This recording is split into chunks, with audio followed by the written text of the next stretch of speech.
నమస్తే SDV news కి స్వాగతం. ముందుగా బులెటిన్ లో హెడ్లైన్స్.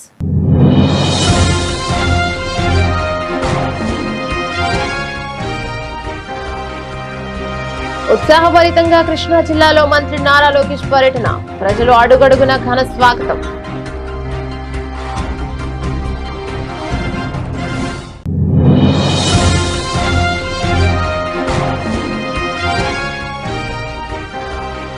రాష్ట్ర వ్యాప్తంగా తెదేపా శ్రేణులు ఇంటింటి ప్రచార కార్యక్రమం. బుద్దా వెంకన్న ఆధ్వర్యంలో భవానీపురం 40వ డివిజన్లో కార్యక్రమం.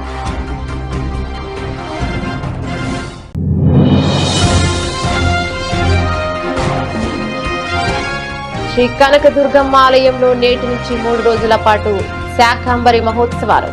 వివిధ రకాల కూరగాయలు, ఆకుకూరలు, పండ్లతో విశేషంగా అలంకరించే ప్రత్యేక పూజలు.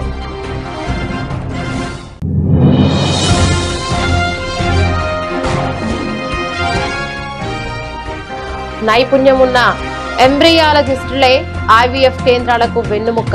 విజయవాడలో వైభవంగా ప్రపంచ ఎంబ్రియాలజిస్టుల దినోత్సవం.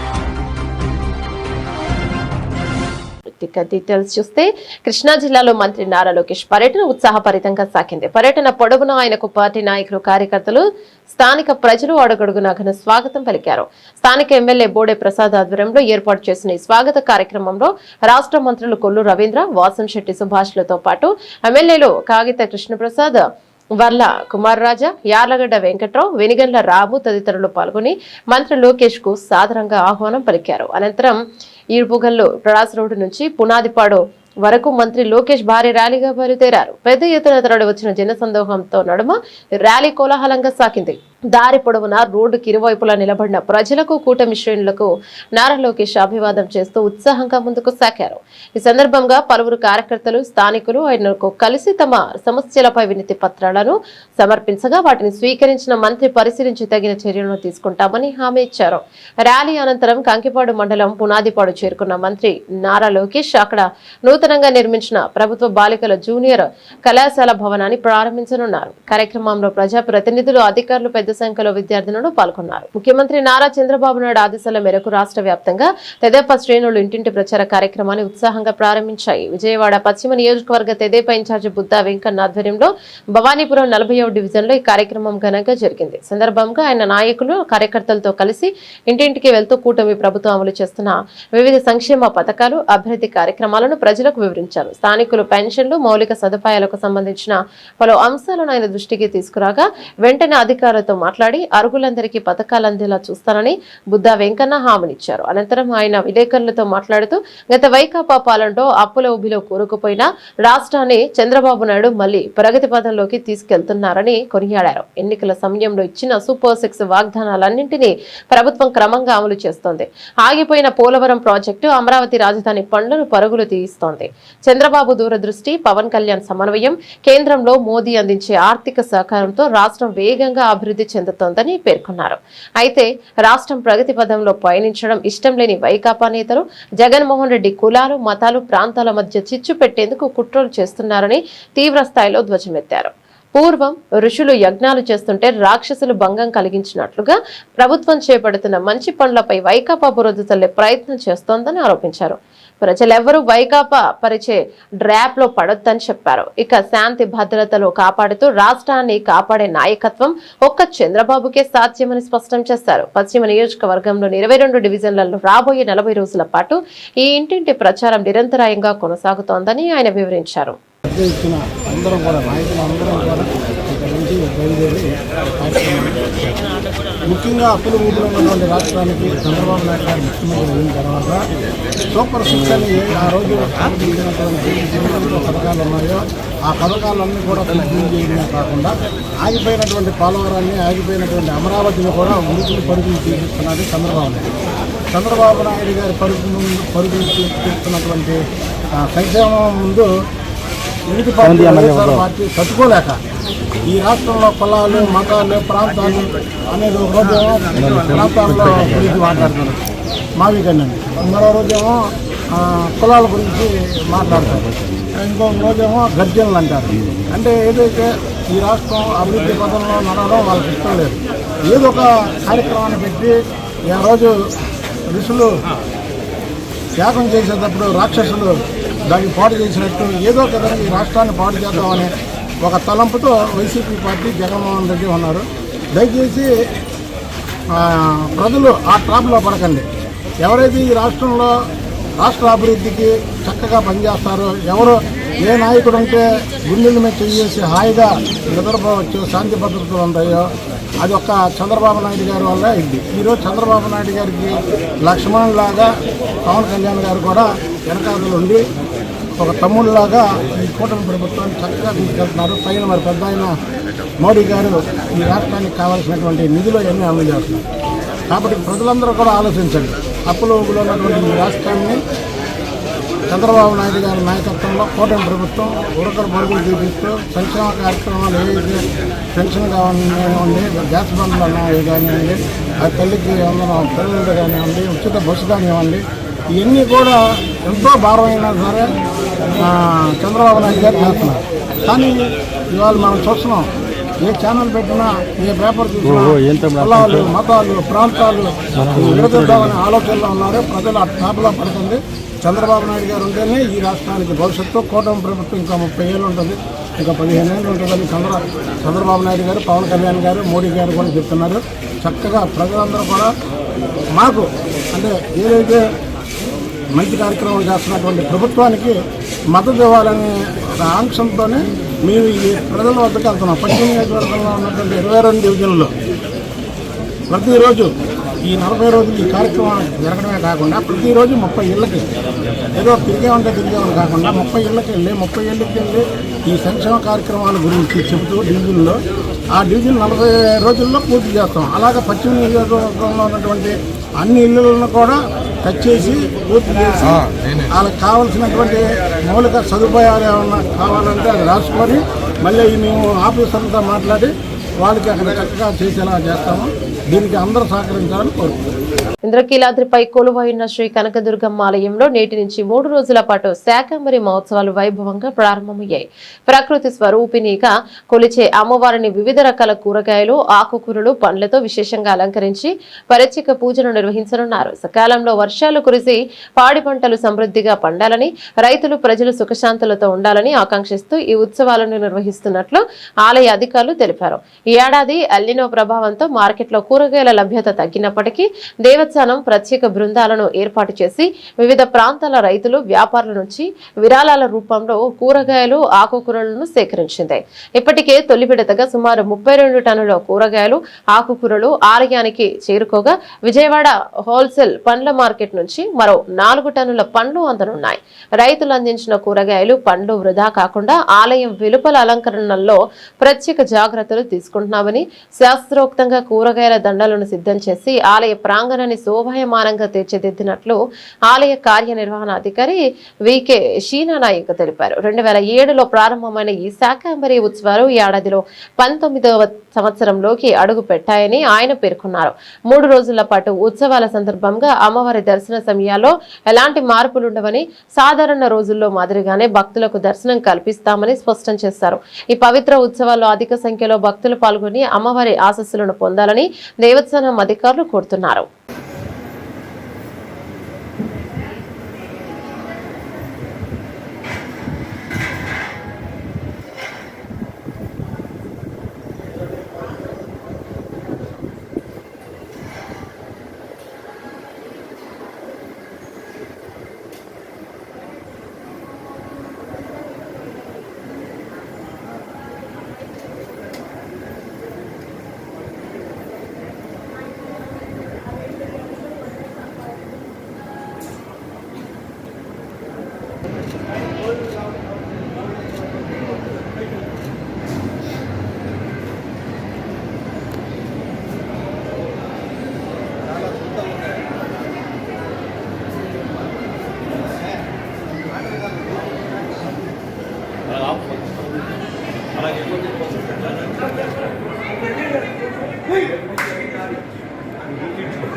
సంతానలేమితో బాధపడుతున్న దంపతుల జీవితాల్లో వెలుగులు నింపడంలో క్లినికల్ ఎంబ్రియాలజిస్టుల పాత్ర అత్యంత కీలకమైనదని, నైపుణ్యం, అంకితభావం కలిగిన ఎంబ్రియాలజిస్టులే ప్రతి విజయవంతమైన ఐవీఎఫ్ కేంద్రానికి వెన్నెముక వంటి వారు అని Vellore Christian medical college reproductive medicine విభాగాధిపతి professor doctor Mohan S Kamath వ్యాఖ్యానించారు.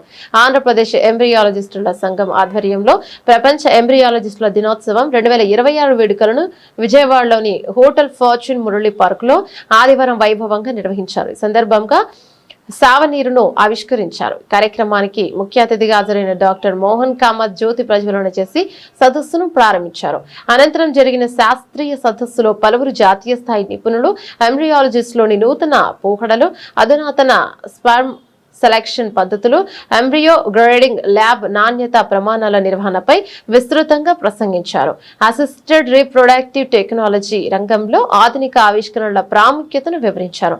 రాష్ట్రంలో ఎంబ్రియాలజిస్టుల శిక్షణ, వృత్తిపరమైన అభివృద్ధికి ఈ ఏఏపీ ఒక ప్రత్యేక శాస్త్రీయ నివేదికను అందుబాటులోకి తీసుకురావడం అభినందనీయమని వక్తలు పేర్కొన్నారు. వేడుకల సందర్భంగా విద్యార్థులు, యువ ఎంబ్రియాలజిస్టులకు నిర్వహించిన ఎంబ్రియాలజీ క్విజ్ శాస్త్రీయ పోస్టర్ ప్రదర్శన పోటీల విజేతలకు బహుమతులను అందజేశారు. సమావేశంలో సంఘం రాష్ట్ర అధ్యక్షుడు ఎంబ్రియాలజిస్ట్ కిషోర్ బాబు మాట్లాడుతూ 1978 జూలై 25న ప్రపంచంలోనే తొలి test tube baby Louise Brown జన్మించారని, ఆ చారిత్రాత్మక ఘట్టానికి గుర్తుగా ప్రతి ఏటా జూలై 25న ప్రపంచ ఎంబ్రియాలజిస్ట్ డే జరుపుకోవడం ఆనవాయితీగా వస్తోందని తెలిపారు.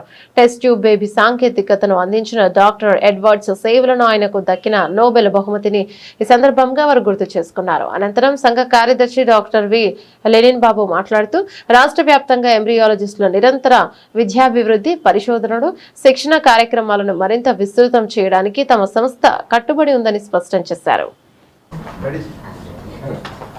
నమస్కారం అండి. నా పేరు doctor Lenin Babu, secretary embryologist association of Andhra Pradesh. Embryologist association of Andhra Pradesh ఆధ్వర్యంలో ఈరోజు world embryologist day 2026 celebrations Vijayawada Fortune Murali పార్క్లో జరుగుతుంది. ఈ కార్యక్రమానికి ముఖ్య అతిథిగా వెల్లూరు సిఎంసి మెడికల్ కాలేజ్ నుంచి డాక్టర్ మోహన్ ఎస్ కామత్ గారు హాజరవటం జరిగింది.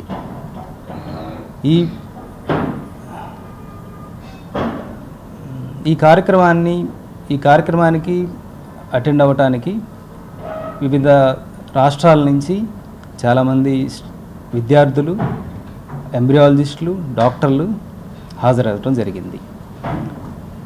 ఈ కార్యక్రమం యొక్క ముఖ్య ఉద్దేశం ఏమిటంటే 1978లో మొదటి ఐవీఎఫ్ బేబీ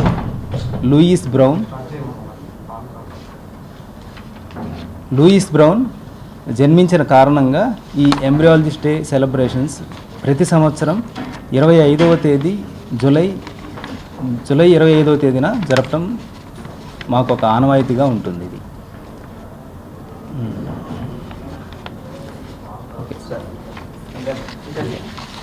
నా పేరు సురేష్ కుమార్ అండి. నేను ఎంబ్రియాలజిస్ట్ అసోసియేషన్లో వైస్ ప్రెసిడెంట్గా చేస్తున్నాను. నేను గత 10 సంవత్సరాలుగా ఎంబ్రియాలజిస్ట్గా చేస్తున్నాను. ఈ ఎంబ్రియాలజిస్ట్ అసోసియేషన్ యొక్క ముఖ్య ఉద్దేశం ఏంటంటే, దేనికి పెట్టామంటే, ఇప్పుడు ఏఆర్టీ బిల్ అనేది ఒకటి వచ్చింది.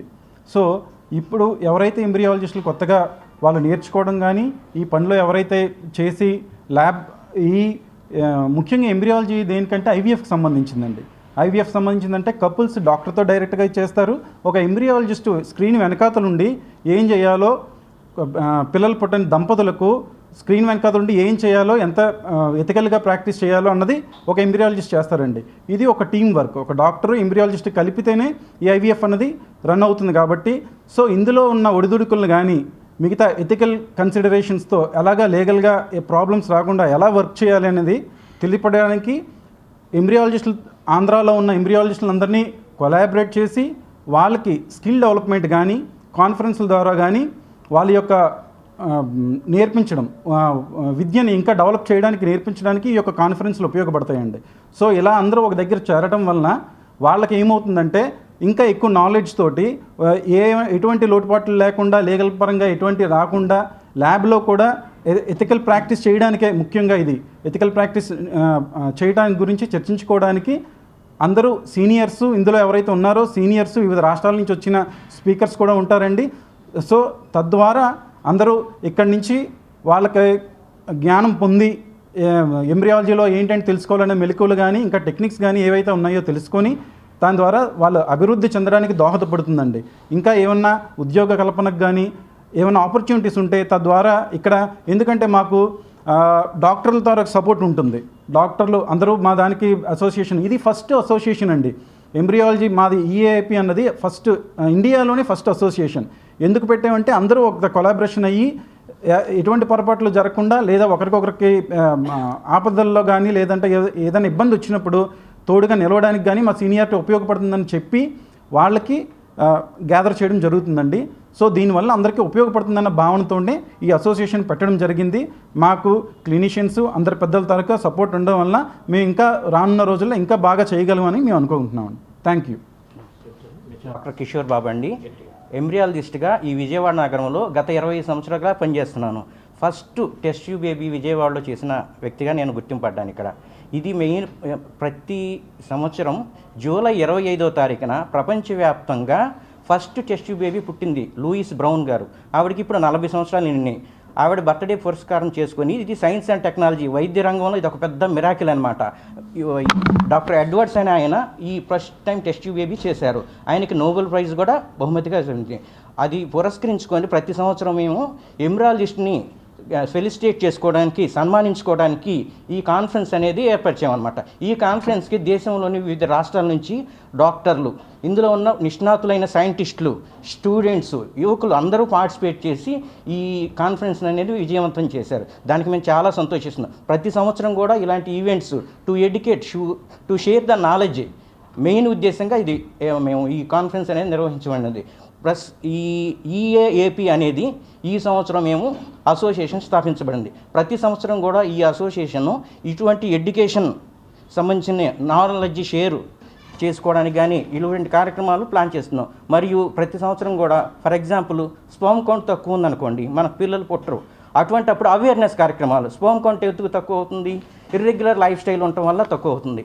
అటువంటి వాటికి ప్రధానంగా వ్యాయామం కానీ, పొగ తాగకపోవడం కానీ, తాగుడు మాన్పించడం కానీ, ఇటువంటి సోషల్ వెల్ఫేర్ సోషల్ కార్యక్రమాలు కూడా చేయడానికి మేము ప్లాన్ చేస్తున్నాం. స్త్రీల్లో కూడా అధిక బరువు ఉండటం వల్ల పిల్లలు పుట్టకపోవడం ఉంటుంది. అధిక బరువు అది మన జీవనశైలిలో ఒక మార్పు రావటం వల్ల ఏర్పడింది. దానివల్ల సంతాన లోపం అనేది మెయిన్గా జరుగుతుంది. ఇటువంటి వాటికి కూడా పీసీఓడి ప్రాబ్లమ్స్, ఇటువంటి వాటి అన్నిటికి కూడా మేము పబ్లిక్ని ఇన్వాల్వ్ చేస్తూ ఇన్ ఫ్యూచర్లో కొన్ని కార్యక్రమాలు మేము ఆన్ రోడ్డు 2K రన్స్ కానీ 1K రన్స్ కానీ ఇలాంటి కార్యక్రమాలు మేము చేయడానికి మేము ప్లాన్ చేస్తూ ఉన్నాం అన్నమాట. ప్రతి సంవత్సరం ఇలాంటి కాన్ఫరెన్స్లు ఇంక మరెన్నో జరగాలని, పిల్లలు లేని దంపతులకు మా ద్వారా, మా అసోసియేషన్ మెంబర్స్ ద్వారా చాలా సేవలు మేము అందిస్తామని, ప్రతి ఒక్కరికి ఒకరిని సహకరించుకుంటూ ఈ ఫీల్డ్లో కొన్ని రకాల ఈ మధ్య లీగల్ ప్రాబ్లమ్స్ అనేవి వస్తున్నాయి, వాటి గురించి కూడా ఒకరికొకరికి తోడుగా ఉండటానికి ఈ అసోసియేషన్ అనేది ఏర్పరిచామండి. Thank you for your support. రాష్ట్రంలోని కూటమి ప్రభుత్వం మెగా డిఎస్సి పేరుతో నిరుద్యోగులను మోసం చేసిందని, ఉద్యోగాల భర్తీలో భారీగా అవకతవకలు జరిగాయని వైఎస్ఆర్సీపీ సెంట్రల్ నియోజకవర్గ ఇన్ఛార్జ్ మాజీ ఎమ్మెల్యే మల్లాది విష్ణు విమర్శించారు. మెగా డిఎస్సిలో జరిగిన అక్రమాలకు నైతిక బాధ్యత వహిస్తూ విద్యాశాఖ మంత్రి నారా లోకేష్ తక్షణమే రాజీనామా చేయాలని ఆయన డిమాండ్ చేశారు. అజయ్ సింగ్ నగర్ ఆంధ్రసభ కాలనీలోని మల్లాది విష్ణు కార్యాలయం జనహిత సదనంలో ఈ నెల 28న తలపెట్టిన ఆందోళన కార్యక్రమాలకు సంబంధించిన వాల్ పోస్టర్ను ఆదివారం ఆవిష్కరించారు. ఈ సందర్భంగా మల్లాది విష్ణు మాట్లాడుతూ నీట్ లీకేజీ వ్యవహారంలో విమర్శలు రావడంతో కేంద్ర విద్యాశాఖ మంత్రి ధర్మేంద్ర ప్రధాన్ స్పందించి రాజీనామా చేశారన్నారు. మరి రాష్ట్రంలో నిర్వహించిన డిఎస్సీలలో అక్రమ ఎంపికలు జరుగుతుంటే విద్యాశాఖ మంత్రిగా ఉన్న లోకేష్ ఎందుకు నోరు మెదపడం లేదు? లోకేష్ రాజీనామా ఎప్పుడు చేస్తారో అని నిలదీశారు. డిఎస్సీ పరీక్ష రాయని వారికి కూడా ఉద్యోగాలు కట్టబెట్టారని, నకిలీ సర్టిఫికేట్లతో ఎంపికలు పూర్తి చేశారని విమర్శించారు. డిఎస్సీ అక్రమాలపై తక్షణమే సిబిఐ విచారణకు ఆదేశించాలని, బాధ్యత వహిస్తూ మంత్రి లోకేష్ రాజీనామా చేయాలని డిమాండ్ చేశారు. ఈ నెల 28న వైఎస్ఆర్సీపీ విద్యార్థి యువజన విభాగాల ఆధ్వర్యంలో జరిగే నిరసన కార్యక్రమాన్ని విజయవంతం చేయాలని పిలుపునిచ్చారు. నిరుద్యోగ యువతను కూటమి దగా చేసిందని వైఎస్ఆర్సీపీ విద్యార్థి విభాగం వర్కింగ్ ప్రెసిడెంట్ రవిచంద్ర మాట్లాడుతూ కూటమి ప్రభుత్వం నిర్వహించిన డిఎస్సీ నియామకాల్లో భారీగా అవకతవకలు చోటు చేసుకున్నాయన్నారు. మెగా డిఎస్సీని దగా డిఎస్సీ చేశారని తీవ్ర స్థాయిలో ధ్వజమెత్తారు. 16,347 పోస్టులకు డిఎస్సి నిర్వహించిన నిరుద్యోగ యువతను కూటమి ప్రభుత్వం దగా చేసిందని ఆరోపించారు. తక్షణమే సిబిఐతో సమగ్ర విచారణ జరిపి బాధితులకు వెంటనే న్యాయం చేయాలని డిమాండ్ చేశారు. కార్యక్రమంలో మాజీ డిప్యూటీ మేయర్ శ్రీ శైలజ రెడ్డి, సురేష్, ఈసరపు రాజు, మాత మహేష్, ఝాన్సీ, సీతారాం, హరిరేంద్ర పార్టీ కార్యకర్తలు పాల్గొన్నారు. ఆంధ్రప్రదేశ్లో మెగా డిఎస్సి 2025 నియామకాల్లో పెద్ద ఎత్తున అవినీతి అక్రమాలు జరిగాయి. ఈ అవినీతి అక్రమాలపై సిబిఐ విచారణ జరిపించాలని ఈ రాష్ట్ర విద్యాశాఖ మంత్రి నారా లోకేష్ తక్షణమే రాజీనామా చేయాలని డిమాండ్ చేస్తూ ఈ నెల 28వ తారీఖున రాష్ట్ర వ్యాప్తంగా అన్ని జిల్లా కేంద్రాల్లో వైఎస్ఆర్ కాంగ్రెస్ పార్టీ విద్యార్థి యువజన విభాగాల ఆధ్వర్యంలో నిరసన ర్యాలీలకి పిలిపించాం. వైఎస్ జగన్మోహన్ రెడ్డి గారి సూచనల మేరకు ఇప్పటికే కేంద్రంలో నీట్ పరీక్ష ప్రశ్నాపత్రం లీకేజీకి వ్యతిరేకంగా ఢిల్లీ జంతర్ మంతర్లో విద్యార్థి యువత పెద్ద ఎత్తున ఉద్యమించారు. కేంద్ర విద్యాశాఖ మంత్రి చివరికి రాజీనామా చేశారు. ఇది విద్యార్థి యువత విజయం. నీట్ పరీక్ష ప్రశ్నాపత్రం లీకేజీ వల్ల సుమారు 23 లక్షల మంది విద్యార్థులు తీవ్రంగా నష్టపోయారు. వారి కుటుంబాలు కూడా చాలా నష్టపోయారు. దానికి నైతిక బాధ్యత వహిస్తూ ధర్మేంద్ర ప్రధాన్ రాజీనామా చేస్తే ఈ రాష్ట్రంలో మెగా డిఎస్సి నియామకాల్లో పోస్టులను పెద్ద ఎత్తున అమ్ముకున్నారు. మరి నారా లోకేష్ గారు మీరెప్పుడు రాజీనామా చేస్తారు? మీరు కేంద్ర ప్రభుత్వంలో భాగస్వామిగా ఉన్నారు. కేంద్ర ప్రభుత్వ విద్యాశాఖ మంత్రి రాజీనామా చేశారు. ఈ రాష్ట్రంలో విద్యాశాఖ మంత్రి డిఎస్సి అక్రమాలకి నైతిక బాధ్యత వహిస్తూ మీరెప్పుడు రాజీనామా చేస్తారని చెప్పేసి మేము ప్రశ్నిస్తూ ఉన్నాం. డిఎస్సి నియామకాల్లో ముఖ్యంగా స్పోర్ట్స్ కోటాలో 421 పోస్టులు ఏవైతే ఉన్నాయో ఈ పోస్టులు డిఎస్సి పరీక్ష రాయకుండా ప్రభుత్వం ఒక 2 జీవోలు ఇచ్చి చివరికి పోస్టుల్ని అమ్ముకొని లక్షల రూపాయలకి ఆ తర్వాత మరో జీవో ఇచ్చారు. GO number 56. ఈ 56 జీవో ప్రకారం ఏంటంటే మళ్ళీ పాత పద్ధతిలో డిఎస్సి పరీక్ష స్పోర్ట్స్ కోటా అభ్యర్థులు తప్పనిసరిగా రాయాలనే నిబంధనని ప్రభుత్వం ఒక జీవో ఇచ్చింది. అంటే పోస్టులు అమ్ముకోవడానికి జీవోలు మీరిచ్చి పోస్టులు అమ్ముకున్న తర్వాత మళ్ళీ పాత పద్ధతిలో నియామకాలు ఉంటాయని చెప్పేసి మరో జీవో ఇవ్వడం అని అంటే ఈ పోస్టుల్ని పెద్ద ఎత్తున అమ్ముకున్నారు. ఎక్కడా డిఎస్సి నియామకాల్లో మెరిట్ రోస్టర్ కమ్ రిజర్వేషన్ అమలు జరగలేదు. ఈ రోస్టర్ పాయింట్లను కూడా జిల్లా కలెక్టర్ కార్యాలయాల్లో ఎక్కడా నోటీసు బోర్డుల్లో పెట్టలేదు. ప్రభుత్వం నిర్వహించిన ఏదైతే డిఎస్సి నియామకాలు ఉన్నాయో ఈ పరీక్షల్లో రిజర్వేషన్ విధానం కానీ ఓపెన్ కేటగిరీలు కానీ వీటిని ఎక్కడా ప్రామాణికంగా పాటించకుండా పెద్ద ఎత్తున అవినీతి అక్రమాలకు పాల్పడ్డారు. అధికార పార్టీ నాయకులే 15 లక్షల నుంచి 20 లక్షల వరకు పోస్టులు నమ్ముకున్నారు. పరీక్షల నిర్వహణ, తర్వాత ప్రశ్నపత్రాల తయారీ ఒకే అధికారికి ప్రభుత్వం బాధ్యతలు అప్పగించింది. అవుట్సోర్సింగ్లో పనిచేసే ఎంప్లాయీ ఎవరైతే ఉన్నారో ప్రశ్నపత్రాలని తయారీ అప్లోడ్ విషయంలో అవుట్సోర్సింగ్ విద్యార్థి వైఎస్ఆర్ కాంగ్రెస్ పార్టీ జగన్మోహన్ రెడ్డి గారి ఆదేశాల మేరకు చాలా గొప్పగా డిఎస్సి ఇచ్చేసామని చెప్పినటువంటి డిఎస్సిలో ఆంధ్రప్రదేశ్లో జరిగినటువంటి అవకతవకలకి జరిగినటువంటి అవినీతికి లక్షలాది మంది నిరుద్యోగ యువకులకి జరిగినటువంటి అవినీతికి వ్యతిరేకంగా జగన్మోహన్ రెడ్డి గారు ఆదేశానుసారం ఎల్లుండి అనగా 28వ తారీఖున ఈ జరిగినటువంటి పరిణామాలకి జరిగినటువంటి అవకతవకలకి నిరసనగా ఆంధ్రప్రదేశ్ అంతటా కూడా ప్రతి జిల్లా కేంద్రంలోనూ ఈ రకమైనటువంటి ఉద్యమాలు చేయాలి అని చెప్పని ఇది ఈ అవకతవకలు జరిగినా కానీ అవినీతి జరిగిందని పేపర్లు లీక్ అయ్యాయని సోషల్ మీడియాలో ఆధారాలతో సహా తిరిగాయని ఇది నీట్ పేపర్ లీక్ కన్నా ముందు నుంచి కూడా జరుగుతున్నటువంటి ఉద్యమం ఆంధ్రప్రదేశ్లో. మన తర్వాత ప్రశ్న పత్రాలు లీక్ అయ్యి ఉద్యమం బయలుదేరి కేంద్ర మంత్రి రాజీనామా చేసేటటువంటి పరిణామాలు భారతదేశంలో సంభవించినప్పటికీ కూడా ఆంధ్రప్రదేశ్లో ఈ డిఎస్సిలో జరిగినటువంటి అక్రమాల మీద అన్యాయాల మీద వాస్తవాల్ని లక్షలాది మంది ఉద్యోగస్తులకి నిరుద్యోగులకి జరిగినటువంటి ఉద్యోగాలు రాకుండా ఇబ్బంది పడినటువంటి వైనాన్ని జగన్మోహన్ రెడ్డి గారు ఏనాడో ప్రశ్నించారు. ప్రశ్నించడమే కాదు, ఆధారాలతో సహా చూపించారు. దానికి ఎందుకని రాష్ట్ర ప్రభుత్వం బాధ్యత వహించలేదు? ఎందుకని విద్యాశాఖ మంత్రి మౌనంగా ఉన్నారు? మేము ఆధారాలతో సహా వైఎస్ఆర్ కాంగ్రెస్ పార్టీ ఒక ప్రధానమైనటువంటి ప్రతిపక్షంగా ఈ రాష్ట్రంలో అర్హులైనటువంటి వారికి ఉద్యోగాలు రాలేదు, వాళ్ళు ఇబ్బంది పడుతూ ఉన్నారు, ధర్నా చౌక్లో ధర్నాలు చేస్తూ ఉన్నారు, వికలాంగులకు అన్యాయం జరిగింది, స్పోర్ట్స్ కోటాలో అక్రమాలు జరిగాయి, ఇట్లా అనేక రకాలైనటువంటి అంశాలని ఆంధ్రప్రదేశ్ ప్రజల ముందు పెట్టాం. అయినప్పటికీ కూడా విద్యాశాఖ మంత్రి, కేంద్రంలో విద్యాశాఖ మంత్రి రాజీనామా చేస్తే ఆంధ్రప్రదేశ్లో విద్యాశాఖ మంత్రి ఎందుకు మౌనంగా ఉన్నారు అని చెప్పని అడుగుతూ ఉన్నాం. పైగా ఎదురుదాడి చేస్తూ ఉన్నారు. ప్రతిరోజు కూడా ఎక్కడో సందర్భంలో ప్రజల పక్షాన్ని నిలబడితే, నిరుద్యోగ యువకుల పక్షాన్ని నిలబడితే డిఎస్సి నేనే గొప్పగా చేశాను, 16 సార్లు 17 సార్లు నేనే తీసుకొచ్చాను అని చెప్పి చంద్రబాబు నాయుడు గారు ఎవరు అడగకపోయినా కూడా తన గొప్ప క్షిపణి రంగంలో భారత ఖ్యాతిని ప్రపంచానికి చాటిన మాజీ రాష్ట్రపతి భారతరత్న డాక్టర్ ఏపీజే అబ్దుల్ కలాం గారి సేవలు మరవలేనివని తెలుగుదేశం పార్టీ రాష్ట్ర ప్రధాన కార్యదర్శి మాజీ మంత్రి దేవినేని ఉమామహేశ్వరరావు పేర్కొన్నారు. కలాం వర్ధంతి సందర్భంగా గొల్లపూడిలోని కార్యాలయంలో ఆయన స్థానిక నాయకులతో కలిసి కలాం చిత్రపటానికి పూలమాల వేసి ఘనంగా నివాళులర్పించారు. ఈ సందర్భంగా దేవినేని ఉమా మాట్లాడుతూ భారతదేశానికి క్షిపణి సాంకేతిక రంగంలో ప్రపంచ దేశాల నిరసన నిలబెట్టిన మహనీయుడు డాక్టర్ ఏపీజే అబ్దుల్ కలాం అని కొనియాడారు. దేశ రక్షణ, శాస్త్ర సాంకేతిక రంగాల్లో ఆయన అందించిన సేవలు చిరస్మరణీయమన్నారు. ప్రజల ప్రేమతో మిసైల్ మ్యాన్ ఆఫ్ ఇండియాగా గౌరవం పొందిన కలాం గారు భారత విజ్ఞాన ప్రస్థానాన్ని కొత్త శిఖరాలకు చేర్చారని పేర్కొన్నారు.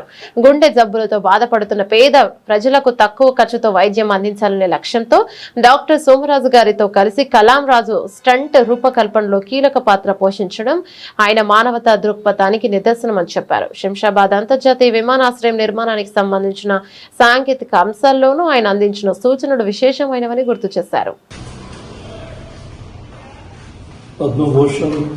పద్మవిభూషణ్, భారతరత్న డాక్టర్ ఏపీజే అబ్దుల్ కలాం గారి జీవితం మనందరికీ ఆదర్శప్రాయం, మార్గదర్శకం. ఈ దేశ యువతగానే ఉండే ప్రతి ఒక్కళ్ళు కూడా ఆయన స్ఫూర్తిగా తీసుకొని ఆయన అడుగుజాడల్లో, ఆయన చూపించిన మార్గంలో దేశం కోసం, దేశం ప్రపంచ దేశాల్లో అగ్రగామిగా ఉండాలని ఆయన చేసిన కృషి ప్రతి ఒక్క భారతీయుడు కూడా గర్వపడాలి. ఐఐటీలో, మెడ్రాస్లో చదువుకొని చివరి రోజుల్లో విద్యార్థులకు ఐఐఎం షిల్లాంగ్లో ప్రసంగం చేస్తూ మరి ఆ రోజు మన మధ్య లేకుండా కలాం గారు వెళ్ళిపోయారు. డాక్టర్ సోమరాజు గారితో కలిసి నిమ్స్ హాస్పిటల్ కలాం గారు, డాక్టర్ సోమరాజు గారు స్టెంట్ ఏదైతే గుండె జబ్బులకి స్టెంట్ తయారు చేస్తున్న ఇంజనీరింగ్ డాక్టర్ కలాం గారు. అట్లాగే కలాం సోమరాజు టాబ్లెట్ కూడా మరి ఈరోజు కూడా ప్రతి ఒక్క డాక్టర్ కూడా వాడిని గర్వంగా చెప్పుకుంటారు.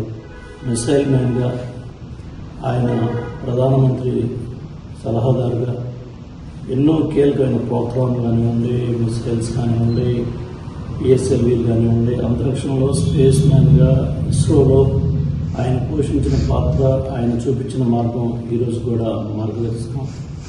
అటువంటి మహానుభావుడు మరి ఆయన విజన్ 2020 రూపొందించడంలో ఆ రోజు చంద్రబాబు నాయుడు గారు ఏ విధంగా ముందుకు మార్గదర్శకంగా చూపించారో మనందరం కూడా తెలుసు. శంషాబాద్ ఎయిర్పోర్ట్ కూడా ఆ రోజు డిఫెన్స్ వర్గాలు అందరూ కూడా అక్కడ ఎలా పెడతారనే రోజుల్లో 30 మంది పార్లమెంటు సభ్యులు తీసుకెళ్లి చంద్రబాబు నాయుడు గారు కలాం గారిని ఒప్పించి వాజ్పేయి గారి చొరవతో శంషాబాద్ ఎయిర్పోర్ట్లో ఎక్కే ప్రతి ఒక్కడు కూడా గుర్తుపెట్టుకోవాలి. చంద్రబాబు నాయుడు లాంటి మార్గదర్శకం చూపించిన నాయకుడు మరి ఆ రోజుల్లో వాజ్పేయి గారిని ఒప్పించడం కానీ, కలాం గారు భారత రాష్ట్రపతిగా ఉన్న సమయంలో ఆయన్ని మెప్పించడంలో కానీ ఆయన తీసుకున్న పాత్ర వల్లే ఆ శంషాబాద్ ఎయిర్పోర్ట్కి డిఫెన్స్ వర్గాలు అనుమతి ఇచ్చాయి. అట్లాగే ఈరోజు మహానుభావుడు గుర్తుగా ప్రతి ఒక్క భారతీయుడు కూడా ఆయన జీవిత చరిత్రను చదవడమే కాకుండా ఆయన రాసిన రచనలు కూడా ఎంతో మార్గదర్శకం, దేశం అగ్రగామిగా ఉండటానికి అంతర్జాతీయంగా అన్ని రంగాల్లో ఏ విధంగా ఎట్లా ముందుకెళ్లాలో విద్యార్థులు కలవటం కానీ, యువతతో కలవటం కానీ, భారత రాష్ట్రపతి విద్యార్థులతో ముచ్చటించడం కానీ, ఎన్నో అవార్డులు, ఎన్నో దేశీ విదేశీ యూనివర్సిటీస్ అన్ని కూడా గర్వపడటానికి ఆయనకి అవార్డులు ఇచ్చి వాళ్ళు కూడా గర్వం. ఎక్సైజ్ శాఖ మంత్రి కొల్లు రవీంద్ర బీసీల గురించి మాట్లాడే స్థాయి, అర్హత వైఎస్ జగన్మోహన్ రెడ్డి మరియు వైఎస్ఆర్ కాంగ్రెస్ పార్టీకి లేదనడం హాస్యాస్పదమని ఆదివారం నాడు విడుదల చేసిన ప్రకటనలో వైఎస్ఆర్సీపీ ఎన్టీఆర్ జిల్లా అధికార ప్రతినిధి కామరాజు హరీష్ కుమార్ తీవ్రంగా ఖండించారు. ఈ సందర్భంగా ఆయన మాట్లాడుతూ, అయ్యా కొల్లు రవీంద్ర 2014 నుండి 2019 వరకు 5 ఏళ్ల పాటు రాష్ట్రంలో బీసీ మంత్రిగా పనిచేసిన మీరు రాష్ట్రంలోని బీసీలకు ఏ రకమైన న్యాయం చేశారో బహిరంగ చర్చకు రండి. వైఎస్ఆర్సీపీలోని బీసీ నాయకులందరం మీతో బహిరంగ చర్చకు సిద్ధంగా ఉన్నాం. గతంలో బీసీలను కేవలం ఓటు బ్యాంకు రాజకీయాలకే వాడుకుని తోకలు కత్తిరిస్తామని బెదిరించిన ఘనత మీ నాయకుడు చంద్రబాబు నాయుడుదే. బీసీలను అణగదొక్కింది తెలుగుదేశం పార్టీ కాదా అని ప్రశ్నిస్తున్నాం. బీసీలను వెనకబడిన తరగతులుగా కాకుండా ఈ రాష్ట్రానికి వెన్నుముక కులాలుగా గుర్తించిన ఏకైక నాయకుడు వైఎస్ జగన్మోహన్ రెడ్డి. 56 బీసీ కులాలకు ప్రత్యేక కార్పొరేషన్లు ఏర్పాటు చేసి వారి ఆత్మ గౌరవాన్ని నిలబెట్టిన ఘనత వైఎస్ఆర్సీపీ ప్రభుత్వానిదే అని గుర్తు చేశారు. గత 5 ఏళ్ల వైఎస్ఆర్సీపీ పాలనలో బీసీలకు జరిగిన మేలుతో పోలిస్తే ప్రస్తుత కూటమి ప్రభుత్వం లేదా గత టీడీపీ ప్రభుత్వం బీసీలకు చేసిన ఒక్క మంచి పథకమైన చెప్పగలరా అని హరీష్ కుమార్ నిలదీశారు. తన శాఖను సరిగ్గా నిర్వహించలేక బీసీ గర్జన మరియు బీసీ సంక్షేమంపై అనవసర వ్యాఖ్యలు చేస్తూ సహించేది లేదని హెచ్చరించారు. ఇకనైనా వైఎస్ జగన్మోహన్ రెడ్డిపై వైఎస్ఆర్ కాంగ్రెస్ పార్టీపై నోరు పారేసుకోవడం మానుకోవాలని హితవు పలికారు. బీసీ ద్రోహులుగా ప్రవర్తిస్తే బీసీలే తగిన బుద్ధి చెబుతారని హెచ్చరించారు. అందరికీ నమస్కారం. నిన్న గౌరవ ఎక్సైజ్ శాఖ మంత్రి కొల్లు రవీంద్ర గారు ఒక విలేకరుల సమావేశంలో బీసీల గురించి మాట్లాడే అర్హత స్థాయి జగన్మోహన్ రెడ్డి గారికి వైఎస్ఆర్ కాంగ్రెస్ పార్టీకి లేదని చెప్పేసి చెప్తా ఉన్నారు. అయ్యా కొల్లు రవీంద్ర గారు, మీరు 2019 నుంచి 2014 వెనక 5 ఏళ్ల పాటు ఈ యొక్క ఏర్పడినటువంటి ఆంధ్రప్రదేశ్ రాష్ట్రంలో బీసీ మంత్రిగా ఉన్నారు. మరి మీరు బీసీ మంత్రిగా ఉండి మరి రాష్ట్రంలో ఉన్నటువంటి బీసీలకి ఏ రకంగా ఏం న్యాయం చేశారనేది బహిరంగ చర్చకి రండి.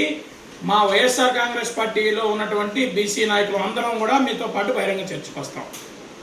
ఎందుకని మీరు బీసీలని అణగదొక్కినటువంటి ప్రయత్నం 5 ఏళ్ళు చేశారు. గౌరవ మీ నాయకుడు చంద్రబాబు నాయుడు గారు అయితే బీసీలు తోకలు కత్తిరిస్తాం, జాగ్రత్తగా ఉండండి అని హెచ్చరించినటువంటి పలుకులు కూడా ఈ రాష్ట్రంలో లేకపోలేదు. ఈరోజు మీరు మీడియా ముఖంగా ఏం మాట్లాడుతున్నారండి?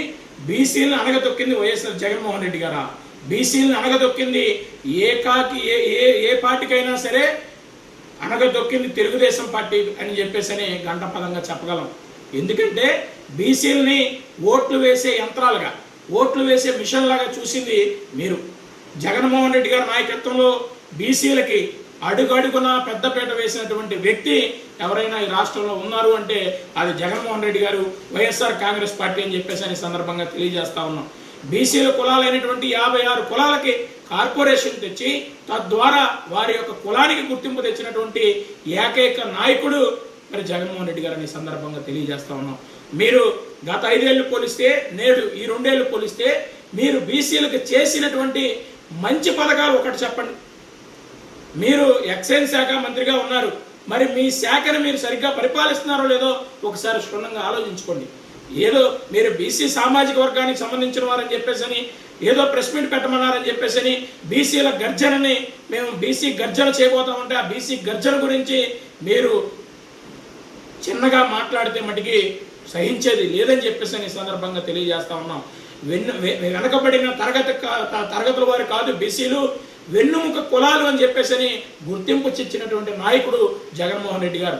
ఈరోజు ఏదో మైకు మేము ముందుంది కదా అని చెప్పేసి జగన్మోహన్ రెడ్డి గారి గురించి కానీ ఈ రాష్ట్రంలో ఉన్నటువంటి బీసీల గురించి కానీ మాట్లాడే నైతిక హక్కు మీకు కానీ మీ పార్టీకి కానీ మీ నాయకుడు చంద్రబాబు నాయుడుకి కానీ ఈ రాష్ట్రంలో లేదని చెప్పేసి సందర్భంగా తెలియజేస్తా ఉన్నాం. బీసీలకు మీరు చేసింది ఏమీ లేదు. బీసీలను అనగదొక్కింది మీరే. బీసీ కులాలను వెనకబడిన తరగతుల్లాగా ఉంచింది మీరే.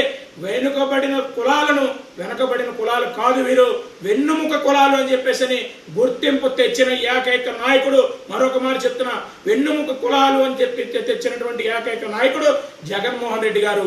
మరొక్క మారు కనుక బీసీ వాదంలో మీరు జగన్మోహన్ రెడ్డి గారి మీద అవాకులు చవాకులు పేలిన వైఎస్ఆర్ కాంగ్రెస్ పార్టీని బీసీలు ద్రోహి అని మీరు మాట్లాడినా సహించేది లేదని చెప్పి ఈ సందర్భంగా మిమ్మల్ని హెచ్చరిస్తా ఉన్నాం. ఆంధ్రప్రదేశ్ విశ్వబ్రాహ్మణ మహిళా సంఘం రాష్ట్ర అధ్యక్షురాలు శ్రీమతి కల్లూరి శ్రీవాణి గారి ఆధ్వర్యంలో జరిగిన విజయవాడ కనకదుర్గమ్మ ఆషాఢమాస సారే కార్యక్రమం ఘనంగా నిర్వహించారు. ఉదయం 500 మందికి పైగా విశ్వబ్రాహ్మణ మహిళా మనులు అందరూ కలిసి కూడా అమ్మవారికి భక్తి శ్రద్ధలతో చీరే సారే కార్యక్రమం విశ్వబ్రాహ్మణ ప్రత్యేక రుంహుజా వాయిద్యంతో కొండ దిగువన కృష్ణమ్మ పాదాల నుండి కొండపైకి అర్జున వీధి గుండా ఊరేగింపుగా కాలినడకన అమ్మవారి ఆలయానికి చేరుకున్నారు. ఈ సందర్భంగా ఆంధ్రప్రదేశ్ విశ్వబ్రాహ్మణ మహిళా సంఘం రాష్ట్ర అధ్యక్షురాలు కల్లూరి శ్రీవాణి మాట్లాడుతూ బెజవాడ కనకదుర్గమ్మ దయ ఉంటే అన్ని ఉన్నట్లే అని, రాష్ట్రం సుభిక్షంగా ఉండాలని, పంటలు బాగా పండి చేతి వృత్తిదారులకు చేతి నిండా పని ఉండాలని అమ్మవారిని ప్రార్థించినట్టు ఆమె తెలిపారు. గత 8 సంవత్సరాలుగా ఆంధ్రప్రదేశ్ రాష్ట్ర విశ్వబ్రాహ్మణ మహిళా కమిటీ ఆధ్వర్యంలో అమ్మవారి ఆషాఢ సారే కార్యక్రమం నిర్వహిస్తున్నామని, అమ్మవారి సారే కార్యక్రమంలో పాల్గొన్న విశ్వబ్రాహ్మణ మహిళా మనులకు ఆమె కృతజ్ఞతను తెలిపారు.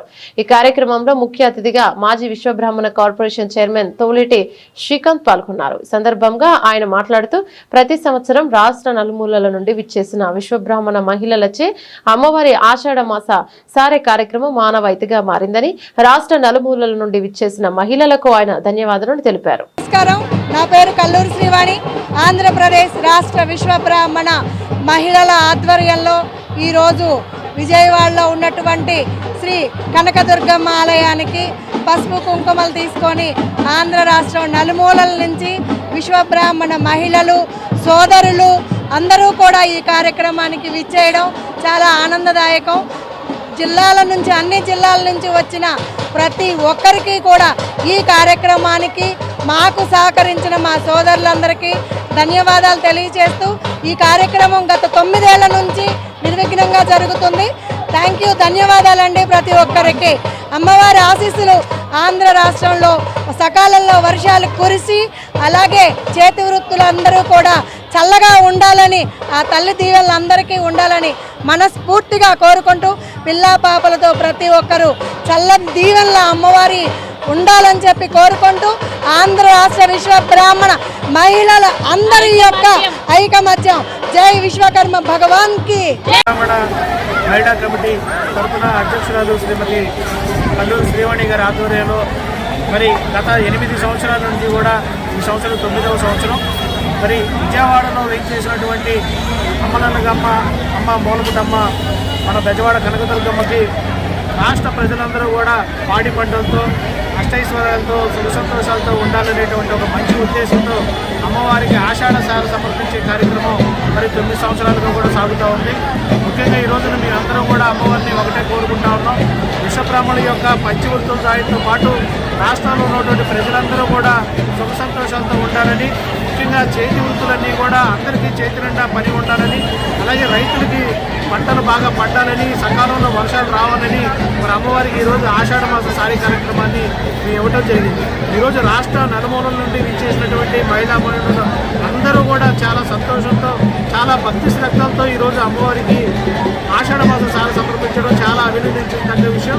మరి ఈ కార్యక్రమానికి రాష్ట్ర విశ్వబ్రాహ్మణ సంఘ అధ్యక్షులు గురజాడ ఆనంద్ కుమార్ గారు, అలాగే రాష్ట్ర నాయకులు మేడ ప్రసాద్ గారు, విజయవాడ విశ్వబ్రాహ్మణ మహిళా అధ్యక్షురాలు చలపాక భవానీప్రియ గారు, రాష్ట్ర కార్యదర్శి సారంపల్లి మహేశ్వరి గారు, ఇలా రాష్ట్ర మహిళలు అందరూ కూడా పెద్ద ఎత్తున ఈ కార్యక్రమానికి వచ్చి విజయవంతం చేసినందుకు ప్రతి ఒక్కరికి కూడా పేరు పేరున కూడా నా హృదయపూర్వక అభినందనలు తెలియజేస్తాను. బులెటిన్ ముగించే ముందు హెడ్లైన్స్ మరోసారి.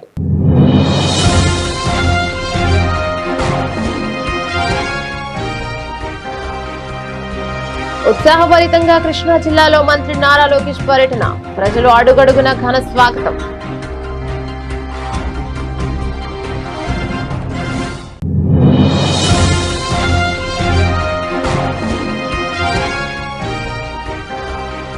రాష్ట్ర వ్యాప్తంగా తెదేపా శ్రేణులు ఇంటింటి ప్రచార కార్యక్రమం, బుద్ధా వెంకన్న ఆధ్వర్యంలో భవానీపురం 40వ డివిజన్లో కార్యక్రమం.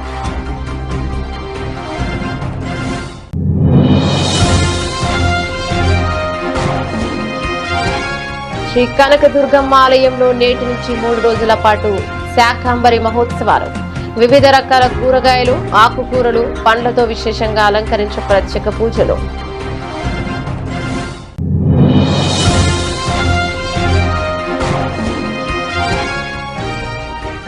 నైపుణ్యం ఉన్న ఎంబ్రియాలజిస్టులే ఐవీఎఫ్ కేంద్రాలకు వెన్నుముక్క. విజయవాడలో వైభవంగా ప్రపంచ ఎంబ్రియాలజిస్టుల దినోత్సవం. ఇవి బులెటిన్ అప్డేట్స్. మరో బులెటిన్లో మళ్ళీ కలుద్దాం. అంతవరకు సెలవు. నమస్తే.